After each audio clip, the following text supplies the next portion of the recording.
Satisfet pels 3 punts perquè és una victòria crucial, vital pel futur de l'equip i pel futur del club, perquè hem d'estar al Champions l'any que ve. Però bé, satisfet pel joc, no, he de ser honest, perquè la primera part sí m'ha estat prou bé, hem sabut elaborar, hem jugat a camp contrari, hem creat ocasions, però la segona hem patit molt, hem de ser honestos y ser autocrítics, perquè no m'ha estat bé. Bien, para mí es importantísimo, Marc. Le conozco bien desde que éramos compañeros, tiene mucha personalidad, es un líder, domina muy bien el juego de pies, que para nosotros es fantástico. Tenemos que mejorar cuando nos hacen el 3 contra 3 arriba, ¿no? Sincronizarlo mejor, que lo hemos entrenado varias veces, pero no quita que a veces la toma de decisión no es la correcta, pero... Keigat ulang coba-coba. Ya teman-teman, udah lama banget aku nggak review pertandingan sepak bola Eropa ataupun analisis taktik pertandingan sepak bola Eropa. Ya, karena fokus aku teman-teman beberapa waktu yang lalu ke belakang di Jakarta.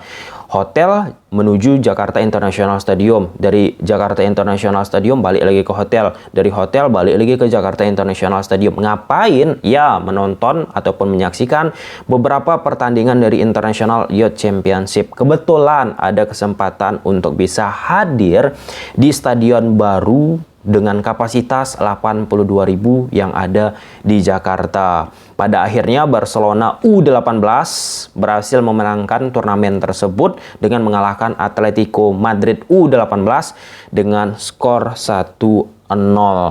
Gara-gara turnamen itu juga teman-teman, ada beberapa pemain Barcelona U18 seperti Antonio Martin dan lain sebagainya, terjalinlah komunikasi antara aku dengan dirinya. Siapa tahu next beberapa tahun yang akan datang, pemain-pemain yang tampil di Jakarta ini menjadi pemain yang akan membawa Barcelona senior berjaya. Siapa tahu, sehingga komunikasi antara diri aku dengan beberapa pemain dari Barcelona muda ini baik dan tentunya tetap bisa berkomunikasi ketika dia sudah masuk di Barcelona senior.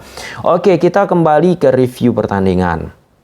Yang kita bahas pertandingan ini tentunya Barcelona menghadapi Real Sociedad. Barcelona menang 1-0. Ini bermain di kandang Sociedad. Ini penting banget nih video teman-teman. Oke. Di sini Xavi Hernandez melakukan eksperimen taktikal, perubahan taktikal. Kita lihat line up-nya. Di atas kertas Sociedad gunakan pola 4-1-3-2. Barcelona memang di atas kertas, baik itu dari televisi ataupun kita baca dari ataupun kita lihat dari live score, SofaScore dan lain sebagainya penyedia statistik 4-3-3. Tapi kalau kita lihat di lapangan, Xavi ini menggunakan pola 3-4-3 atau 3-2-2-3. Ini penting banget bagi Xavi Hernandez melakukan perubahan akibat hasil-hasil minor yang terjadi di beberapa pertandingan ke belakang sebelum menghadapi Sociedad.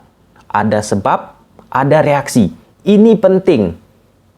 Banyak kan pelatih udah tahu bermasalah di momentum tersebut, di formasi tersebut, di taktik tersebut, tapi dia tidak merubah ataupun tidak melakukan reaksi. Di momen ini menurut aku Xavi Hernandez sudah tepat melakukan reaksi. Reaksinya ada loh, reaksinya ada untuk menyikapi keburukan Barcelona sebelum pertandingan menghadapi Sociedad. Suka tidak suka teman-teman, sebelum menghadapi pertandingan Sociedad ini mungkin di lini tengah Barcelona acap kali sering terisolir untuk mendistribusikan bola, untuk mensirkulasikan bola, sehingga apa jadinya? Efeknya ke Barcelona, dominan bermain selalu melebar, baik itu kiri ataupun kanan. Nah, di momen ini, 3-4-3 yang dimainkan oleh Xavi Hernandez berimplikasi teman-teman, dengan jumlah overload di lini tengah. Sehingga salah satu gelandang 4 dari Barcelona ini akan mendapatkan ruang.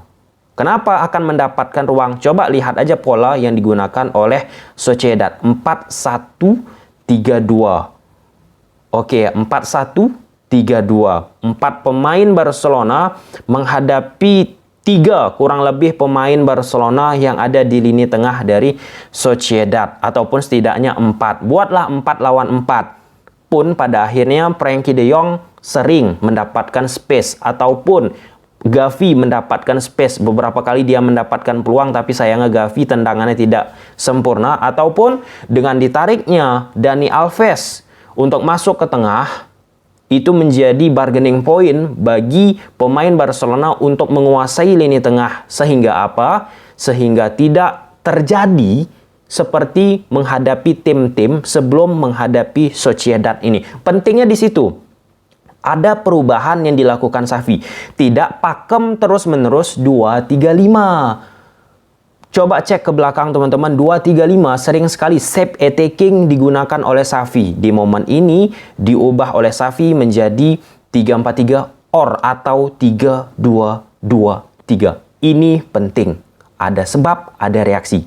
Sebab Barcelona sering keteteran ataupun kalah, tidak menghasilkan hasil yang optimal, Xavi Hernandez melakukan perubahan. Walaupun Xavi mengatakan ini bukan permainan terbaik, tapi poinnya Xavi sudah melakukan perubahan, dan Xavi juga mengatakan seperti opening video ini kemenangan yang sangat krusial.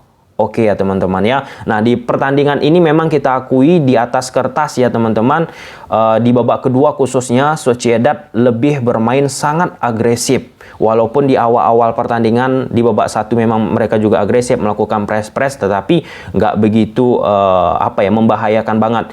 Walaupun ada membahayakan, tapi nggak begitu signifikan bahayanya. Sedangkan di babak kedua mereka mengambil inisiatif, lebih percaya diri untuk menguasai bola, yang efeknya ke ball possession. Ball possession Barcelona rendah nih, 44%. Bukan identitas Barca sebenarnya, ball possession rendah. Sedangkan Sociedad 56. Dari shot on target aja, minimalis banget Barcelona di pertandingan kali ini. Hanya 1 shot on target. Sedangkan Sociedad 5 shot on target. 5 shot on target. Ya, Ter Stegen menjadi sosok penting salah satunya atas kemenangan Barcelona menghadapi Sociedad dengan penyelamatan-penyelamatannya. Kalau kita bicara tentang Ter Stegen, oke. Di pertandingan ini Ter Stegen bermain sangat baik. Kalau kita tarik ke belakang, ketika Ter Stegen bermain buruk, muncul tuh supporter-supporter oknum-oknum yang menghujat Ter Stegen. Kemudian ketika Ter Stegen bermain apik kali ini, hilang tuh suara-suara miring terhadap Ter Stegen. Nggak konsisten kan? Hanya melihat di satu pertandingan. Inilah parahnya oknum-oknum supporter yang merasa sok supporter, yang cuman banyak bicara, tapi mereka nggak melihat secara komprehensif. Komprehensif itu artinya berkepanjangan, berkesinambungan, nggak hanya melihat satu pertandingan. Kalau kita melihat satu pertandingan aja, bayangkan Pedri beberapa waktu yang lalu teman-teman. Banyak juga yang mengatakan Pedri apalah itu pemain kurus, nggak bagus, inilah, itulah. Tapi seiring berjalannya waktu, komprehensif dilihat, akumulatif. Secara keseluruhan bermain apik. Nggak hanya satu pertandingan. Kalau kalian mau melihat satu pertandingan, kalian misalnya ditunjuk sebagai scouting, mencari pemain-pemain hebat, itu kalian bakalan menghancurkan tim yang kalian beli. Tim yang kalian distribusikan, pemain-pemain yang kalian cari. Oke ya. Sampai situ jelas. Oke, di sini banyak sih beberapa poin yang aku lihat ya teman-teman. Sociedad memanfaatkan kecepatan dari serangan yang gagal dilakukan oleh Barcelona. Langsung vertikal ke depan. Kelihatan banget 3 gelandang Barcelona ini terus lamban untuk merapatkan jarak antara lini belakang dan lini tengah. Nah, bedanya ketika Frankfurt dengan Sociedad ini pemainnya nggak begitu banyak juga. Cepat, liar, mematikan counter attack mereka, transisi mereka. So, Frankfurt counter attack mereka, transisi cepat mereka gila banget. Sedangkan Sociedad masih bisa lah. Memang inilah ya karakter yang dimiliki oleh tim-tim dari Spanyol, yang tak terlalu agresif juga, tak terlalu bagus juga transisi dari bertahan ke menyerang. Beda dengan beberapa tim dari Jerman, contohnya Frankfurt yang gila-gilaan. Lalu beberapa pemain Barca menjadi sorotan ya, Dembele. Sebenarnya Barcelona banyak ya di awal-awal pertandingan menghasilkan peluang, tapi killing the game-nya ya, pemain Barca ini shooting-shootingnya, tendangan-tendangannya entah kemana. Gavi juga, kemudian Ferran juga, banyak peluang FC Barcelona on target, no. Kemudian intensitas, ini yang paling penting. Ini menarik sih menurut aku. Di awal-awal pertandingan, setiap di babak satu, di 20 menit lah ya, mereka Barcelona melakukan press atas. Kemudian di 20 menit ke atasnya mulai menurun tuh. Di 20 menit, 23, 25 ke atas itu udah menurun. Di babak kedua pun hal demikian terjadi lagi bagi Barcelona. Di awal-awal babak kedua intensitas press atas. Kemudian perlahan-lahan 15 menit, 20 menit udah berjalan, di babak kedua menurun intensitas yang dimiliki oleh pemain Barcelona. Ini menarik sih ya, masalah intensitas ini. Biasanya Barcelona yang mengendalikan permainan, tapi sekarang Barcelona bukan hanya di masa Xavi ya, di masa Koeman, di beberapa pelatih ke belakang, intensitas ini perlu menjadi PR teman-teman. Kenapa? Ya karena terus berulang. Nggak bisa tim juara itu intensitasnya menyesuaikan dengan tim lawan. Apalagi prinsip filosofi dari Barcelona ini terus menguasai bola. Nah pada momen ini aja Barcelona tidak bisa menguasai bola dengan baik. Tapi secara poin teman-teman, mungkin kalian setuju di babak kedua Barcelona buat deg-degan, jantungan. Tapi poinnya, perubahan, eksperimen, ide, gagasan yang dimiliki, yang diinginkan oleh Xavi itu jelas. Tidak ingin jatuh ke lubang yang sama. Sudah menerapkan 2-3-5 di beberapa pertandingan ke belakang, mungkin flop, nggak banyak menghasilkan create yang optimal. Ia ubah pola shape attacking, bentuk penyerangan mereka 2-3-5 menjadi 3-4-3 ataupun 3-2-2-3. Itu smart banget. Nah, ingat teman-teman lagi bahwa Xavi ini tidak memiliki pramusim. Sekali lagi, tidak memiliki pramusim. Sehingga Xavi tentunya merubah pola-pola, merubah taktiknya, merubah ide gagasannya ya seperti pertandingan-pertandingan ini. Riskan memang, tapi ya harus dia lakukan. Karena apa? Kembali ke awal tadi teman-teman, ada sebabnya. Sebabnya Barcelona menghasilkan hasil yang buruk di beberapa pertandingan. Reaksi dari Xavi merubah ide dan prinsip yang dimiliki oleh Xavi di beberapa pertandingan menjadi hal yang mungkin sedikit baru.